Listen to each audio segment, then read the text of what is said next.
하나님 말씀 호세아서 12장입니다.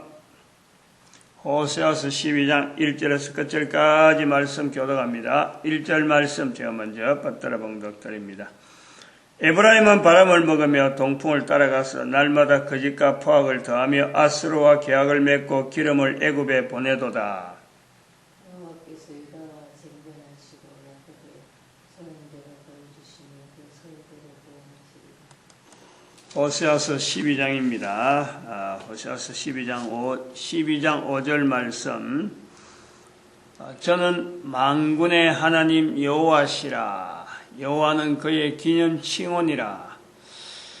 이 말씀을 중심에 두고, 중앙에 두고, 창세기 3장 14절에 있는 말씀, 여호와라, 스스로 있는 자라.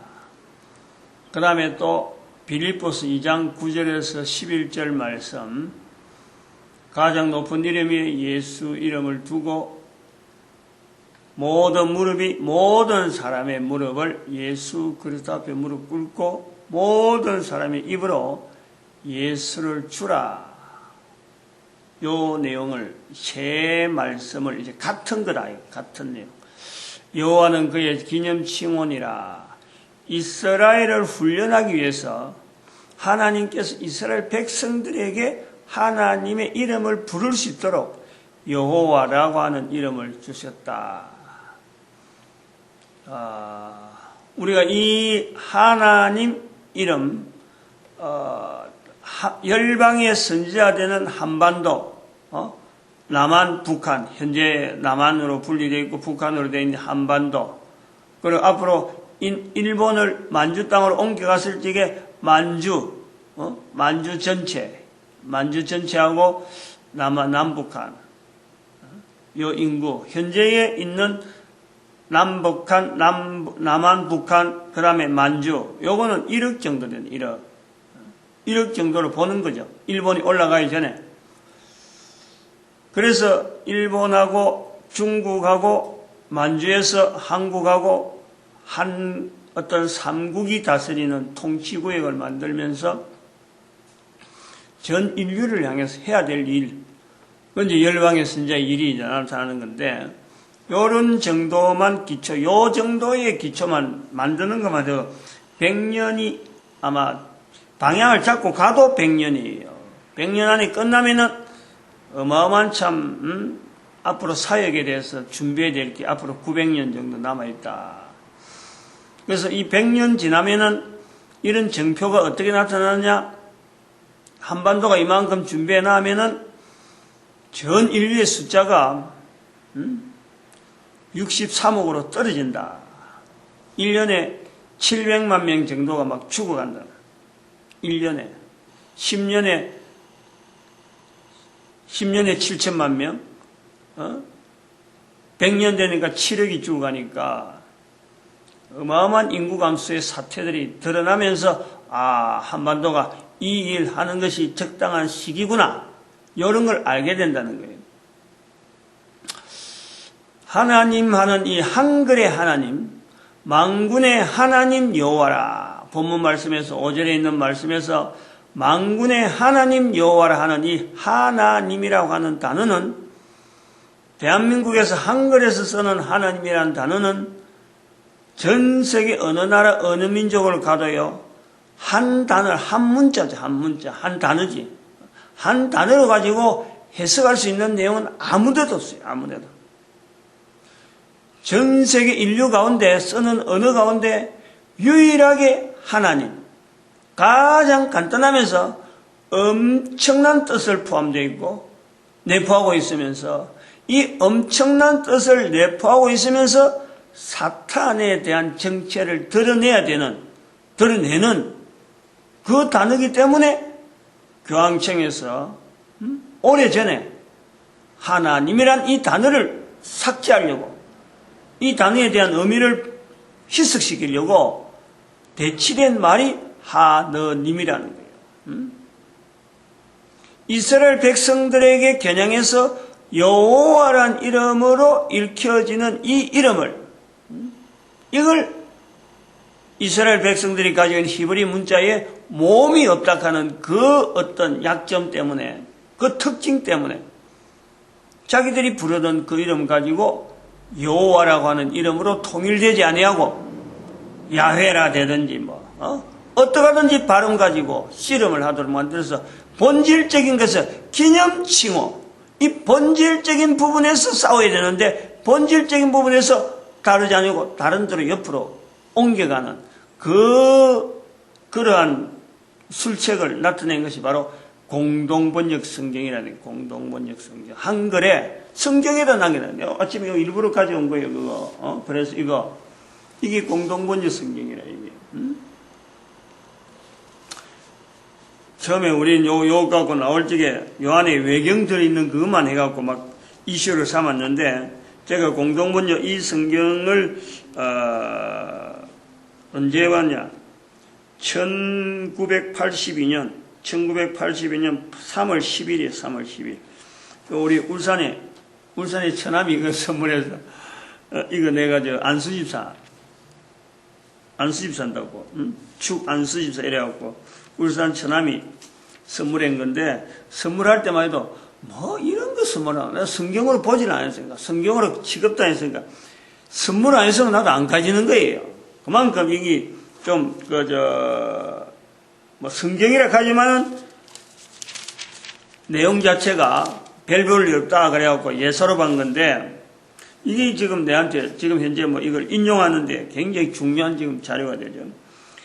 1977년, 보통은 날짜를 하는데, 매달 며칠이라고 날짜를 하는데, 이 공동번역 성경은 부활절이라고 합니다, 부활절. 굉장히 중요한 거예요, 이거. 부활절 초판 발행 이래 돼 있어요. 그게 1977년도 부활절의 초판 발행. 그 부활절을 기념하는 것은 초판 발행이라는 거 아니에요? 이게 벌써 여기에 걸림돌이 있는 거예요. 보통 책에는 이런 말이 없어요. 이런 날짜 안 들어가고 부활절이라는 것이 없어요. 근데 이 한글의 공동번역 성경에는 부활절이라는 거예요. 1977년 부활절. 그런데 1981년도 77년에서 81년 한 4년 정도 되네. 4년 3월 25일. 아마 이거는 부활절이라 했겠지. 이것도 3월 25일로 아마 부활절 좀 날짜가 됐겠죠. 4년 지나서 이게 19판이야, 19판. 그러면은 판을 만드는데 워낙 잘 나가니까, 책이 잘 나가니까 19판을 만든다, 이거 4년 후에. 그럼 지금 같으면 몇 판이 나왔겠어? 해마다 만약에 판으로서 한 판, 두 판, 처음에 초판 발행할 때 2,000부만 찍었겠어요? 보통 한 판을 2,000부라, 일반 우리 같은 사람들은 한 판 같으면 2,000부라고 보는데, 성경 공동번역 처음 만들어갖고 2,000부를 한 판을 했겠어요? 어마어마하게 나간 거예요. 그러면은, 성서공이라고 하는 이 성서공에서 책을 만드는 것을 볼 때는 이거는 히트작이에요. 이런 책을 계속 만들어서 수입이 들어오니까 어마어마하게 좋은 거지. 이런 소재, 성서공예가 돈을 벌기 위해서 공동번역 성경을 추진했다. 그럼 맞는 거예요. 당연히 자기들은 장사꾼이니까. 근데 성서공예라는 것은 근본적으로 그 설립된 취지는 성경을 발행하기 위한, 어떤 보면 나름대로 대한민국에 있는 이 개신교가 그거다 근위를 준 거거든. 그러면서 성경을 잘 관리할 수 있도록 줬는데, 이제는 관리하다 보니까 책 판매권, 자기들이 발행권이 있으니까, 판권이 있으니까, 그게 돈이 된다는 거예요. 여기 본문에 보면은, 요거 유사한 말이 있잖아요. 7절에. 저는 상고연을 손에 거짓저울을 가지고 사치하기를 좋아한다. 장사꾼이라는 거야. 장사꾼이기 때문에 적당한 나름대로의 저울, 그것도 거짓 저울인데 올바른 가치 판단을 나타내지 않고 돈 버는 쪽으로만 생각하면 이런 책은 더 만들고 싶죠. 그런데 이 속에 있는 아까 말했지만은 초판 발행할 때 부활절이라고 하는 표현하는 거하고 그 다음에 하나님 하는 이런 부분에 특정한 부분에 공동번역 성경만이 가지고 있는 이런 독특한 표현에 대해서는 말이에요. 이것 자체에 대해서 전혀 잘못되었다. 이거 우리가 회개해야 된다. 이런 부분이 없다. 하나님을 하느님으로 표현하는 거, 야훼, 여호와를 일반적으로 되어 있던 표현에 그것을 야훼라고 고치고, 날짜를 들어가야 되는 부분에 부활절이 있는 거, 이 부활절이요. 잠깐 오늘 이게 잘못하면 딴 데로 가는데, 부활절이란 말이 영어로 이스터입니다. 이스터. 이스터예요. 그 이스터라 하는 것은 대문자로 써가지고 이 부활절이라고 표현하는 거예요. 이게 우리가 성령복음, 사도행전이죠. 성령복음에 딱 한 번 나오는 게 성경에 이스터란 말이에요. 근데 이스터란 말이 한 번 나오지만은 영어로는 이스터인데 이 영어의 이스터라 하는 발음 자체가 어디서 나왔느냐? 왜 성경에 이스터라 하는 이거는 사도행전 베드로가 처형되는 거, 부활절이 지나고 나서 처형하겠다. 이런 날에 표현이 나오는 게 딱 한 번. 이스터라는 거예요. 그럼 이스터는 어떤 데서, 영어는 영어인데, 영어가 만들어지기 전에 이스터는 어디로 본 것으로서 이스터라고 표현했느냐? 왜 이스터라 됐느냐? 이시타르나는, 성경에 나오는 이스타르 신, 여신, 즉, 바벨론에서부터 넘어오는 여신에 대한 날짜, 여신에 대한 경배란, 이게 이스터란 말이에요. 이게 이름이 바뀌어서 이스터라니까. 다시 말하면 성경에 이스터라 하는 건 우리가 지금 부활절이라 쓰는 그거는 예수님만 바라보고 부활절 쓰지만은 실제로 교황이 바라보는 내용은 부활절이란 자체가 근본적으로 여신의 이스타르 여신을 경배하는 날짜에서 온 건데 지금 개신교가 그걸 붙잡고 있는 것에 대해서 이거 지금 사람을 비웃으면서 여기다 표현을 하는 거예요. 성경이 그렇고 부활절이 그렇고 그렇게 매달리고 하는데 그거 별거이다. 그런 뜻이 들어있는 거예요. 우상숭기는 이스타르에서 나오는 그 부활절을 개신교는 막 축제 사작하고 가장 자랑하는 소리를 자랑하는데 얼마나 이게 참 보잘것없는 거냐 이런 뜻이 들어있다니까.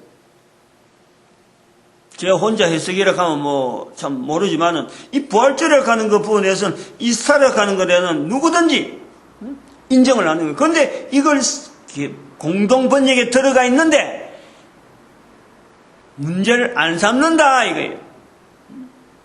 마침 저한테 이 공동번역이 있으니까 이런 걸 가지고 또 이야기를 할 수 있으니까 참 자료를 좀 적어 그래요. 이거 공동번역을 보면서 성경을 보면서 이런 내용을 갖고 있을 때는 내가 그래요. 참 처남이 대단히 영안이 있어갖고 어떻게 그 당시에 성경으로도 인정도 안 하던 이런 성경을 내한테 선물했을까 하고는 나는 상당히 고맙게 생각하죠.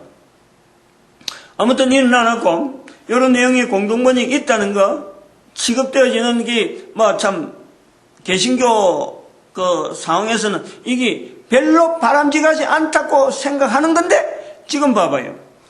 하나님이라 했든지 하느님이라 했든지 야훼라 했든지 여호와라 했든지 부활절을 쓰든지 안 쓰든지 막 이런 용어의 언어에 대해서 우리 개신교가 이걸 갖고 문제를 삼느냐는 거예요. 일반적으로 지금 교회 안에서도 하나님하고 하느님하고 이거를 구분하려고 하지 않는다는 거예요. 그냥 일반 사람들이 하느님 쓰니까 우리도 성경이 있으니까 야훼를 쓰니까 성경이 있으니까 그냥 같이 간다는 거예요. 이런 것을 하지 않아야 된다. 어느 정도 하나님에 대해서 한글의 하나님에 대해서 우리가 어느 정도 철저하게 이걸 고수하려고 하고 이걸 사수하려고 하는 이런 자세를 어느 정도 가지고 있어야 되느냐. 바로 이것을 영어 성경을 만드는 영어 성경을 형성시켜서 그 보관하고 영어 성경을 번역하려고 하던 그 자세만 가지고라도 우리는 이 한글의 하나님이라는 단어를 고수해야 된다는 거예요. 고수해야 된다. 그 고수할 정도가 아니고 사수해야 돼요. 사수. 피를 흘리면서까지 이것은 우리가 하나님이라 하는 이 단어에 대한 이것 자체를요, 한글이라 하는 단어와 한글에 있는 하나님이라는 단어를 우리 온 인류 가운데 알리는 일에, 나타나는 일에 대한민국이 열방의 선자가 이걸 맡아야 된다라는 거예요. 뭐 피 흘리겠느냐? 아니 그건 뭐 쓰면 쓰지 뭐 이미 나왔는데 쓰면 되지 뭐 피를 흘리기까지 그래 되겠느냐? 그럴 만한 어떤 사건이 있겠느냐? 사건이 있다는 거예요. 왜냐? 교황이 사탄이기 때문에, 사탄이 정체를 나타내기 때문에 예수님에 의해서 마태복음 4장과 누가복음 4장에 사탄의 정체를 드러냈다는, 창세기에서부터 감춰져 있던 사탄의 정체를 예수님이 드러냈다는 거예요. 모든 인류를 위해서 인류가 사탄이라는 인식을 할 수 있도록 예수님께서 그걸 드러냈다는 거예요. 그럼 지금의 사탄이 드러났는데, 정체를 드러냈는데, 사람의 모습으로 드러냈는데, 사탄이라 할 수 있을 정도로 분명한 어떤 그 행적을 보여줬는데, 아니다 하고 뭐 그럴 게 있느냐, 일부러 인간을 사탄이라고 분명히 정의할 필요가 있느냐 라고 할 시기가 아니라는 거예요. 지금 시기가 부활 통일 시대, 열방의 선지자, 이런 것이 드러나고 하는 자체가 사탄이란 정체를 분명히 겨냥을 하는 그런 시기가 됐던, 그 사탄이 한글이 가지고 있는 이 하나님이란 언어를 가지고, 단어를 가지고 전 세계 인류 가운데 오직 한 이름으로 해가지고 모든 사람이 입으로, 모든 사람이 무릎 꿇고 그 입으로 예수를 주라 할 수 있는 그 이름이 바로 한글의 하나님. 요거를 붙잡아라. 이스라엘 백성들에게는 모세를 통해서 여호와라는 기념칭호를 줬다면은 한글의 하나님은 온 인류가 예수 그리스도 이름 앞에 무릎 꿇고 한 음성으로, 동일한 발음으로, 어느 나라 어디든지 다른 발음이 아니고 어느 누구 가드가 했든지 뭐 엘로힘 뭐 이 다양한 도구 같은 뭐 갓드라든지 이런 표현을 쓰는 다양한 내용이 아니고 모든 인류가 한 음성으로 하나님이라고 부르는 그 일을 위해서 열방의 선지자가 사수를 해라 라고 하는 뜻이 있다는 거예요. 제가 지금 붙잡으라는 것은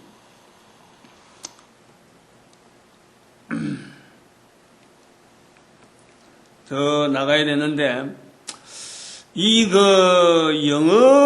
영어를 왜 이렇게 영어가 온 인류 가운데에 이렇게 퍼졌을까?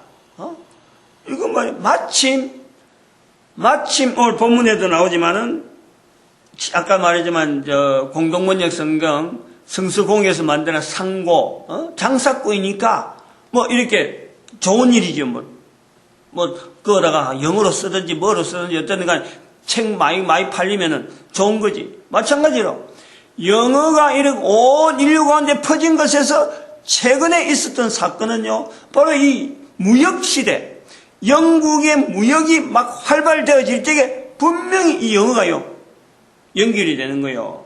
영어를 쓰게 되는 거예요, 그때부터. 그러나, 그렇게 영어를 쓰게 필요할 시기가 무역하는 환경 때문에 영어를 썼는데, 그때에 킹 제임스 버전이 성경이 없었더라면 안 되는 거예요. 영어 성경이 그 당시에 틴데일 영어 성경도 번역 성경이 있었고, 제노바 성경도 있었고, 비숍 영어 성경도 있고, 그 앞에 있었던 또 이름이 잘 항상 존 위클리프, 이 종교개혁자 이름으로서 나오는데 내가 잘 기억을 못하는데, 위클리프 성경도 있어요. 요 위클리프, 이런 성경들이 막 다양한 성경들이 있을 적에 어느 성경을 갖고 그러면 무역하느냐? 못하는 거예요. 전부 다 자신감이 없으니까, 영어 성경에 자신감이 없으니까. 그런데 킹제임스 버전이 나와서 자신감이 생겨서 킹제임스 버전 영어 성경을 가지고 무역 현장에 교재를 삼는 거예요. 교재, 영어 교재를, 영어 성경을 가지고 교재를 삼았다니까. 막 수요가 있으니까. 그래서 이게 영어가 말이요, 쉽게 보급이 된 거예요. 그때서 나오는 것이 The greatest century 해갖고 영어를 가지고 막 이 성경을 온 인류 가운데 막 읽혀야 된다 해갖고 막 선교사역이 막 나오는 거예요. 선교사역이. 학교를 짓고 병원을 짓고 그래서 막 영어 성경을 가르치는 거예요. 그러다 보니까 영어가 지금 이렇게 보급이 됐다. 그럼 이렇게 보급되어지는 이런 그 표현, 이런 어떤 이 흐름, 또 성경이 왜 전 세계 가운데 이렇게 퍼지고 있나요? 성경도 이런 것처럼 하나님이라는 단어를 가지고 온 인류 가운데 나타내야 될 사명 자체가 우리한테 있다. 영어가 성경이 온 인류 가운데 이렇게 퍼져 있고 또 영어가 온 인류 가운데 퍼져 있고 또 우리 대한민국에 있는 하나님이란 이 단어가 온 인류 가운데 이런 구조처럼 가야 될 이유, 분명한 근거, 이것 때문에 있다는 거예요. 이것 때문에. 끝내겠습니다.